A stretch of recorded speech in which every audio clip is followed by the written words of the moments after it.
Hello everybody and good morning. Welcome to the MLM Lunchtime Leadership Show. So we're going to be diving into Chapter 6, Skill 3, Discover the Joy of Creative Thinking. But before we go into that, we're going to go ahead and invite some people onto here.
Back. There we go. All right. So, oh, you got that? All right. So the joy in creating it is in creating, not maintaining.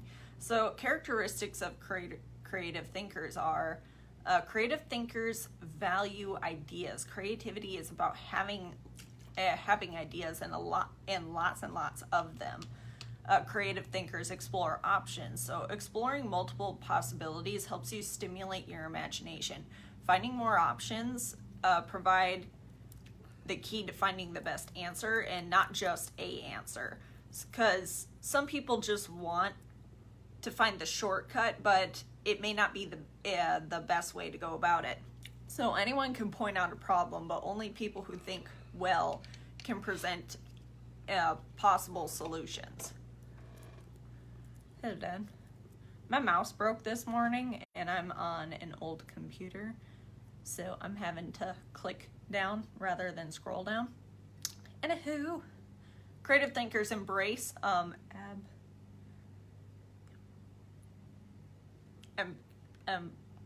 do you pronounce that? Ambiguity, Jesus. Ambiguity.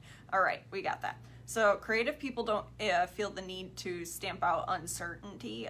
They see all kinds of gaps in life, and they often take a delight in exploring those gaps and using their imagination of how they can fill them, and not being intimidated by uncertainty. And that's just something you got to get used to in general, because even if you have a plan, even if you set a goal and have a plan of how you're going to reach that goal, there's always some uncertainty or something that's going to come up and that you didn't think of before, and you got to be able to take it and go and be able to change the plan as you go.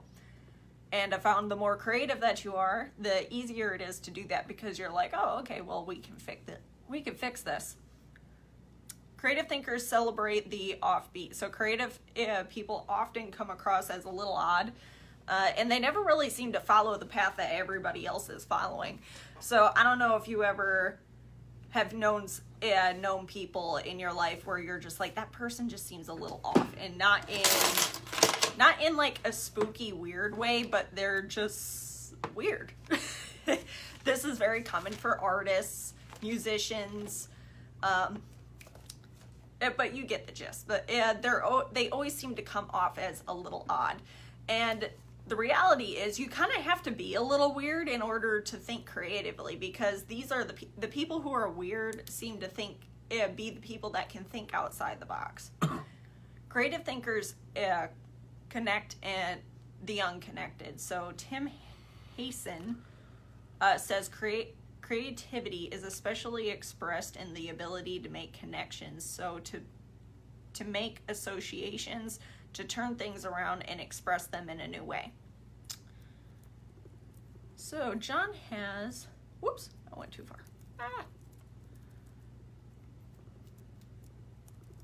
So John has a little diagram here. It says think, collect, create, connect, and correct, and then connect. So once you begin to think, you're free to collect and ask yourself what materials relate to this thought. Once you have the material, you ask, what ideas can I make the thought better? After you correct or refine it by asking what changes can be made to make this idea better. And then finally, you connect the ideas by positioning them in the right context to make the thought complete and powerful. So the whole process happens more readily when you have the framework or the picture of where you want it to go. And it frees you to add value to your thinking. Yeah, good. So creative thinkers don't fear failure. The difference between average people and achieving people is the perception of and the response to failure. And that was from his book Failing Forward as well. So creativity requires the willingness to look stupid, and it means going out on a limb knowing that the limb often breaks. And creative people know these things, and still search for the new ideas. So don't worry about it always being perfect, because anytime you try something new, not everything goes according to plan. And the more you come to terms with that, the easier this gets. But with creating, always having these new ideas, your ideas are going to get better and better, and it's going to get easier to ask the questions that you need to ask to know whether or not it's going to follow through. Boy, do we ever.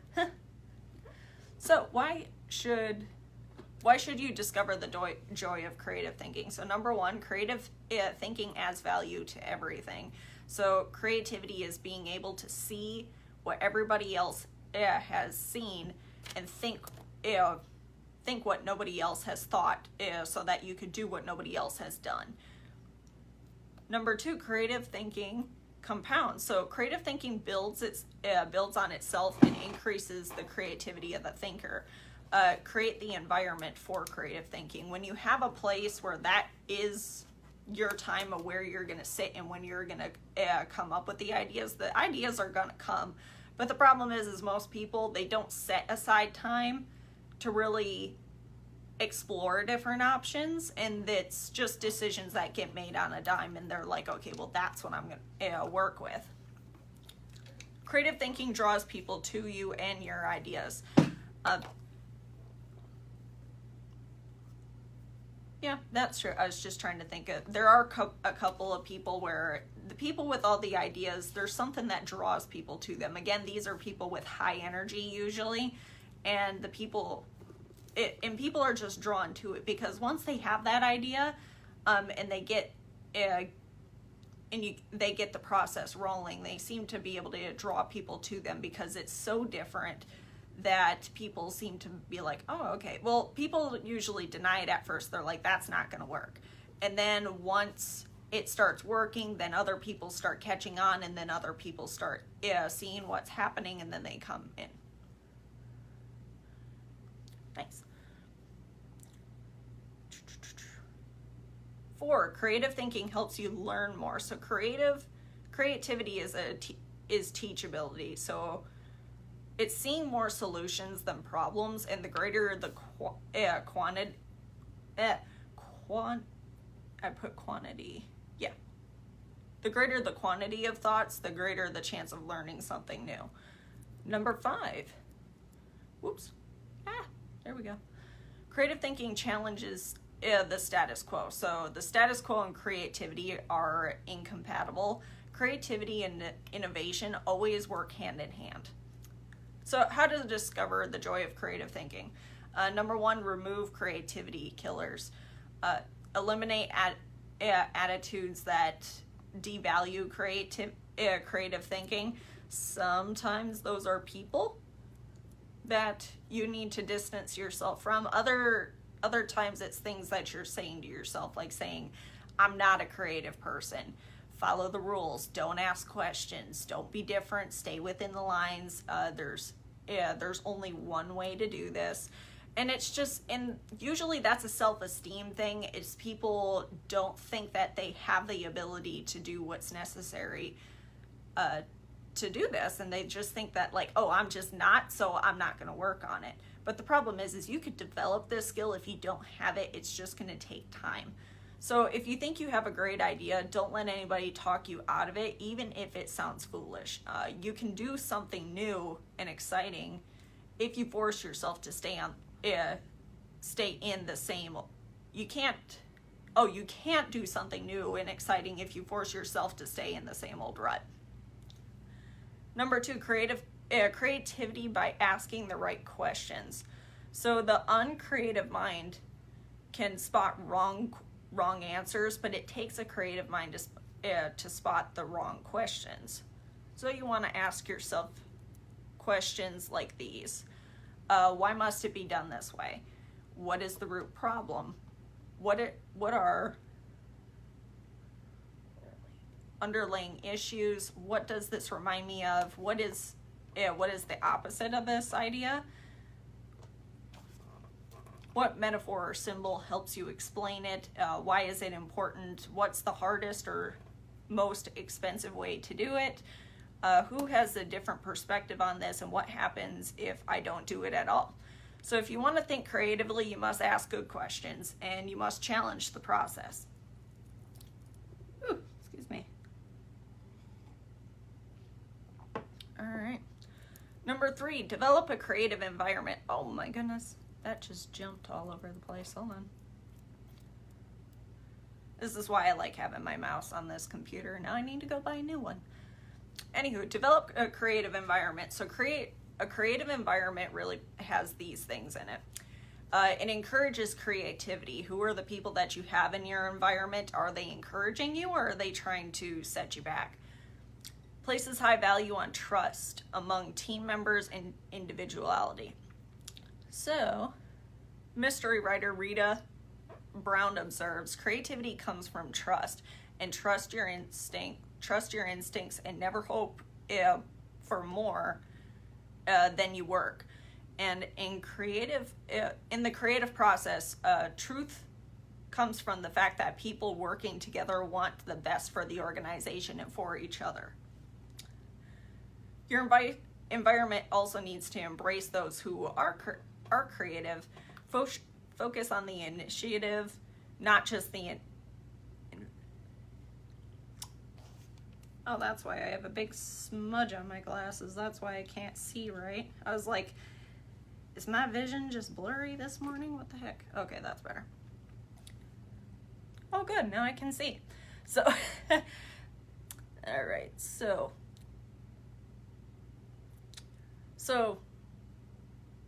oh my goodness, where the heck is it? So Sam Winston, the creator of the action figure G.I. Joe, said, truly groundbreaking ideas are rare, but you don't necessarily need one to make a career out of creativity. My definition of creativity is the logical combination of 2 or more existing elements that result in a new concept. The best way to make a living with your imagination is to develop initiative applications, not imagine completely new concepts. So taking multiple different ideas and making it a new idea, not just coming up with brand new ideas, because there are some people that are way the hell out there and they can do that, but a lot of times it's just taking a bunch of other people's ideas and just coming up with a better way to do them. Places a high value on opinions are people open to you actually making opinions when you sit down with them. Is willing to let people go outside of the lines, because if you're trying to practice creative thinking, you're not going to be able to color inside the lines. It doesn't work. And all human development, no matter what form it takes, must be outside of the rules, and otherwise it will never lead to anything new. And then last but not least, appreciates the power of a dream. So those are the things that need to be in your environment, but really what it comes down to is is where are you going? Who are you spending the time with? What books are you reading? And are you asking the right questions? And are the other people that you're working with, are they all on the same page? Number 4, spend time with other creative people. We pretty much covered that. And then get out of your box.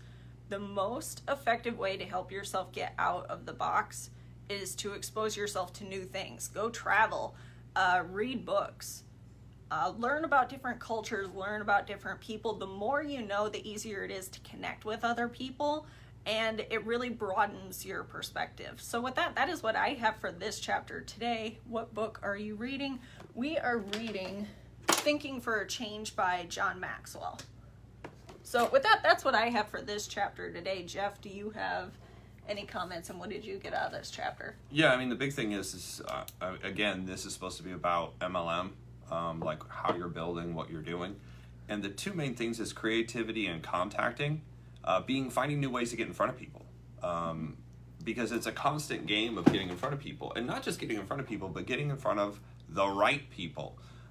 Most people stay inside their same cliques, their same neighborhoods, the same people they've always talked to. And if you grew up in an area that is not the right business-minded people, they're not the people who keep their stuff together, they're not the people who pay their bills on time, they're not the people, and you're trying to build a business around that, you will literally just repeat that over and over again. I mean, it'll be a revolving door. You'll get some of them in, they'll quit. You'll get some of them in, you'll quit. Looking for the people who can, stick, stay, and build.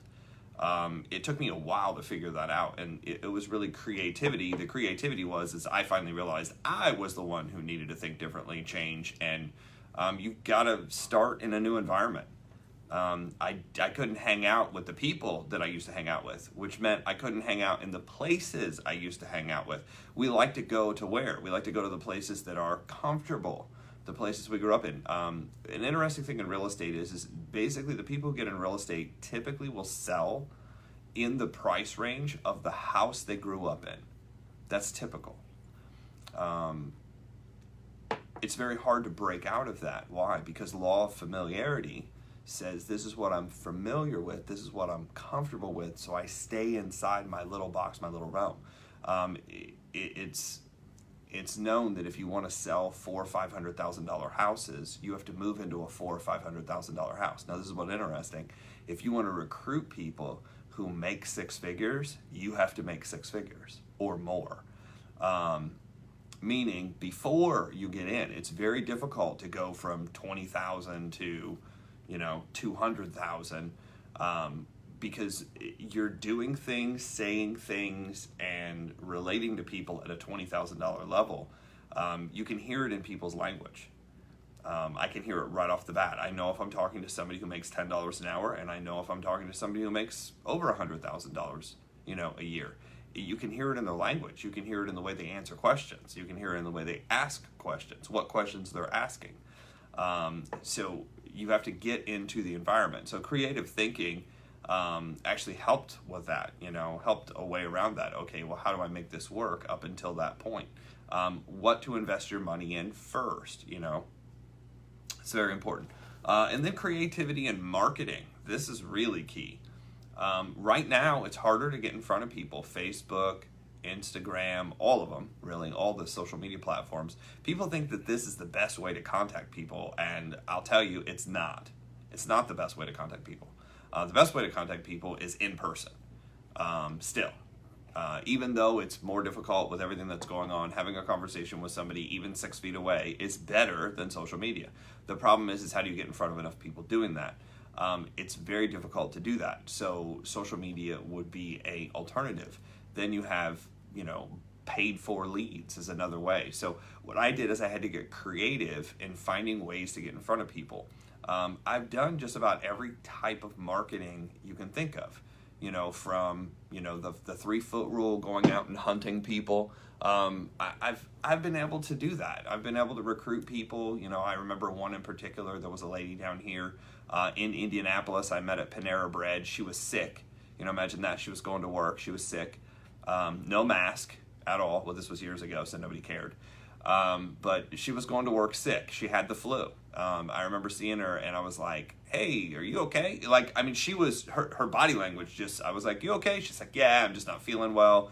And I was like, well, where are you? You know, I mean, she was all dressed up. I said, where are you going? She's like, well, I have to go to work. She worked retail. She's like, yeah, I tried to call in sick and they said if I called in, they'd fire me. So I'm coming in. I'm like, gotcha. I was like, that's rough. I was like, you know, how long have you been doing that? She's like, too long. I said, well, you know, and we were kind of next to each other grabbing coffee. I said, well, the reason I'm asking you all these crazy questions is I'm actually a recruiter, and, you know, we kind of look for people who have drive more than anything. You know, are you open to doing anything other than what you're doing right now? And that's kind of always the question I asked when I was out. You know, are you open to doing something outside of what you currently do, you know, for a living? And she was like, yeah, probably. What you got? And I said, well, what time are you done? And she's like, I can't remember what time. It was like later in the afternoon because she worked retail hours. She's like, well, I'm going in now and I'll be done this afternoon. I was like, well, I have another meeting here later. When you get off work, if you want to come over here, grab a cup of coffee, tea, because we were talking about coffee before this happened. She's like, yeah, I come back here like 3 or 4 times a day for coffee. So, well, if you want to come back here and grab a cup of coffee, I can at least get you the info on what we're doing and if it works. And I remember meeting her later that day, and she signed up on the spot right there. I had never seen her before, never met her before, but it was just timing. But it was also being creative. How do you get in front of people? Another, you know, creative way is compliments, you know, complimenting people. There was a guy at Starbucks that I saw, and I was like, man, you always have a good attitude. And he's like, well, I mean, you have to have a good attitude to survive in the world today. I was like, yeah, that's probably true. And I was like, you know what? We got into talking about something, and real estate came up. So I was like, well, I have this really cool book, and Robert Kiyosaki wrote a book called Business of the 21st Century, and it was basically about direct sales and network marketing. And I said, well, I have this really cool book that's by the real estate guy, and he knew Rich Dad, Poor Dad. So I was able to give him that book. You know, we bought them in bulk, so that way we could give him. How do we look on time? Okay, she's fine. So I ended up giving him the book. And it was like 6 months later, because of that conversation we had that he read the book, called me literally out of the blue. He's like, hey, you know, I'm calling you. I just remember me from Starbucks. I finally got around to reading that book. I just got finished with it. And I want to do whatever you're doing. Like, he didn't even know what company I was in. He didn't know what product we were marketing. He's like, I want to do whatever you're doing. He's like, I've seen you in my store again and again and again and again and again. So sometimes it's like creative thinking on how to get in front of people, you know, being able to give. Now, I'll be real honest, most people are not readers. You could give away 100 of those books and you'd only get 2 or 3 people to read them. Why? Because only 2 or 3 people pick up and read anything. But if it's the right 2 or 3 people, if you're in the right environment. So I had to start getting creative about where I was spending my time. You have to go look at things, you know, if you want to sponsor people who make 6 figures, they're not shopping, and I'm just going to be like as real as possible. They're not shopping in the fucking dollar store, usually. Not always. I mean, I go there every once in a while. But you're usually going to find people who drive the super nice cars. They're not a lot of times shopping at all the discount stores. Now, we like to go to Goodwill's and, you know, kind of do the, you know, hey, let's see if we can find this, you know, some kind of cool deal, something we can get and flip. But our mindset is we're going to get something and fix it and flip it, not, hey, we're shopping. Mm-hmm. My point to that is, where are you looking for people? You have to get creative. You have to get creative and find that kind of stuff. So creativity in contact and creativity in marketing. Now, creativity in marketing, I'm going to give you an example. I actually did a coaching session with a girl from a direct sales MLM company. And she's like, look, she's 30 minutes outside of Austin, Texas, and she's trying to figure out how to build her business. And she's like, look, I'm isolated. I've got my kids here. I think she had 2. Did she have 2 or 1? She had 1. She had 1 kid, and then I think a significant other in the background. She's like, I don't have a lot of money. We just moved here. crazy enough, she was actually from Indiana originally, and then she moved to Tennessee, and now she's in Texas. She likes Texas. It's hot, but she doesn't know anybody. And she's like, I'm kind of in a little town outside of Austin, so there's just not a lot of people here, so I'm going to have to find a way to contact people online. So it just so happens the company she's in is a makeup skincare company. Not good or bad, just she's in a makeup skincare company that normally the way in which they build is parties. Well, obviously, people aren't having parties right now. So she's like, well, it's kind of hard to have a virtual party because, like, our whole business is putting product on. So we talked about a bunch of different ways. I said, this is where you're going to have to get creative. I said, there's two things you can do. You can buy leads. And she just happens to have this one product line that would be very easy to that would be very easy to sample. I said, well, what you need to do is a sample, and you need to do a comparison. You say, hey, which one's better? I'm going to send you these two. I just want to know which one's better. You know, just doing a survey, just, you know, something easy, something simple. And the product line we're talking about is that they came out with like cologne and perfume, I think. So I said, well, choose two of the best colognes, choose two of the best perfumes, get those little sticks that they spray in the malls, because I know you can probably buy those online, and drop them into separate envelopes. Send them and do a comparison. You can send those through the mail. People like scents, you know, and it'd be cool to get something in the mail like that anyway. And I said, you know, that would be one way to get in front of people. I said, and then we were talking, and she goes, well, I was thinking about like YouTube. And I was like, well, here's how that would work. And again, creativity. Probably what's best is to be able to do a comparison. I said, you guys have a lot of product line. You have different colors, different shades, different everything. I said, you should do a YouTube video, but here's how to do it. First of all, you want to introduce yourself. Hello, my name is, I'm from, and you don't really go into your company. This isn't promote your company, it's promote what you're doing. You want to promote you. And it's not necessarily even promoting your product line as much as you're promoting you. So what you want to do is pick out what you're going to compare and say, hey guys, today I'm comparing this versus this. I said it could be two colors, it could be two shades. I said, but where you'd probably get the most traction is if you did comparisons against other product lines in the market that are not MLM or direct sales.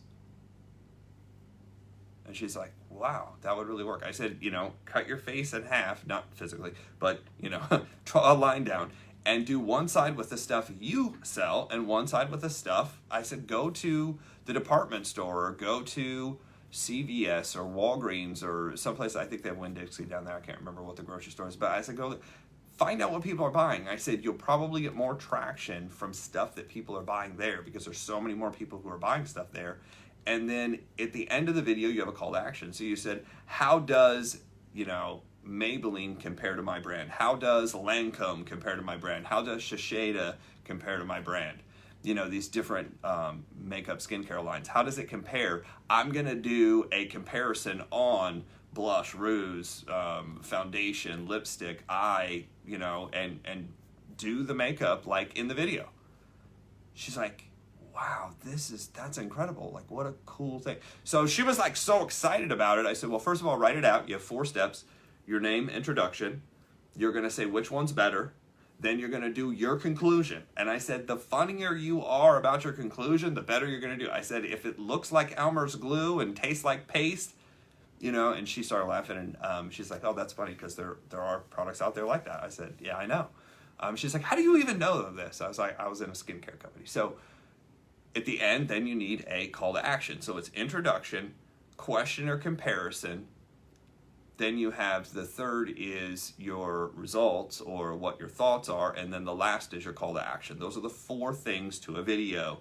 And what you're doing is becoming a 3-minute expert. I said that it's going to be really important how you phrase that in the title, because this is all going to be searchable by the title. I said I would start out by recording it on, this is so funny, that's her. I started out by recording it on Facebook Live and then go from Facebook Live to YouTube. Danny, I was just kind of telling them about the comparison that we talked about for your company. So anyway, that's, you know, you have to be creative in marketing. You have to be able to find ways to get in front of people that you normally don't get in front of. And sometimes it needs to be indirect. And indirect meaning if you read from a good book and put up quotes all the time, eventually people will start talking to you about the books you're reading and the quotes. That will attract a completely different group of people. Then you can have these conversations with different people about this stuff. So this is just kind of the creative thinking. That's what I kind of got out of the chapter, is I was looking at all this creativity stuff that you can do to find ways to be unique, find ways to get in front of people, and just be authentic. Don't do what everybody else is doing. Don't say what everybody else is saying. And for goodness sakes, don't sound like everybody else. Like, I know some companies where every single person tries to talk exactly like the person. I was like, why are you doing that?